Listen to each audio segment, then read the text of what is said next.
I attempted to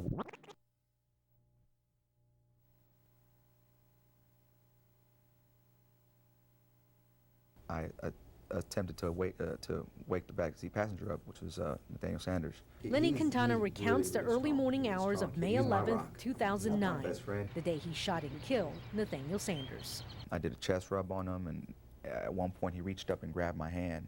I lifted his shirt up, and I saw a gun in his on his left side. I reached down and I immediately yelled out, "Pistol, 3232," which is the code for armed suspect.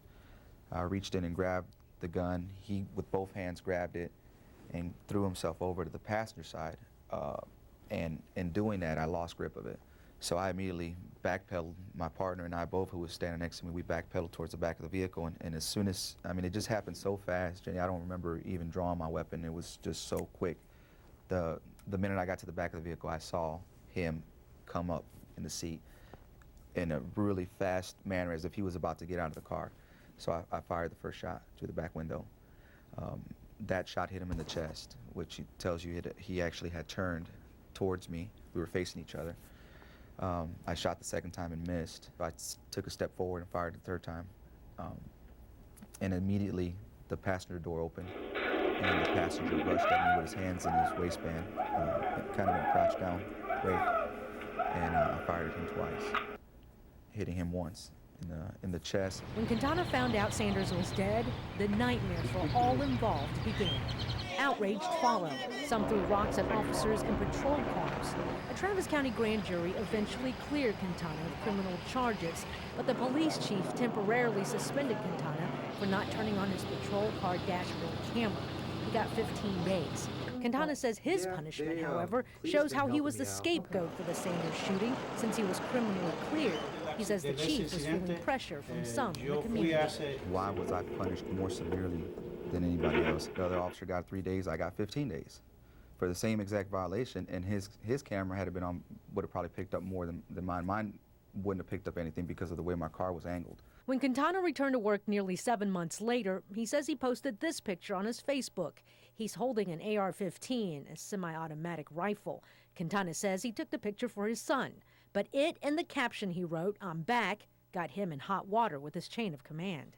I wanted to show everybody I was back in uniform because the job that I was put at, it was a plainclothes job.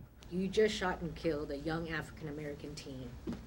You're coming back. A lot of people in the community didn't want you back, but you're criminally cleared.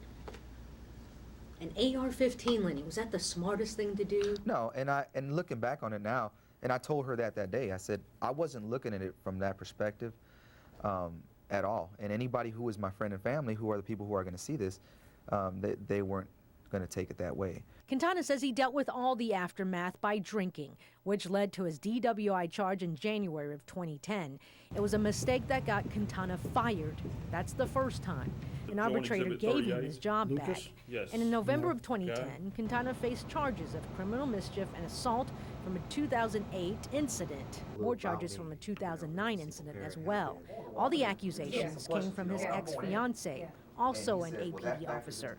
The chief fired Quintana again. In 2011, the arbitrator agreed with the chief. And earlier this year, Quintana went on trial for the alleged crimes against his ex-fiancée. He says she lied about a lot of the details. The jury didn't buy her story either. They acquitted him. And the jury still came back with a not guilty on all counts. Now Quintana wants his job back, but only to leave on his own terms. The single father just wants his name cleared, find a new job, and get on with his life, raising his son by himself. It's been really difficult.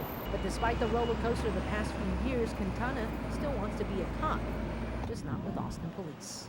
Jenny Lee, Fox 7 News Edge.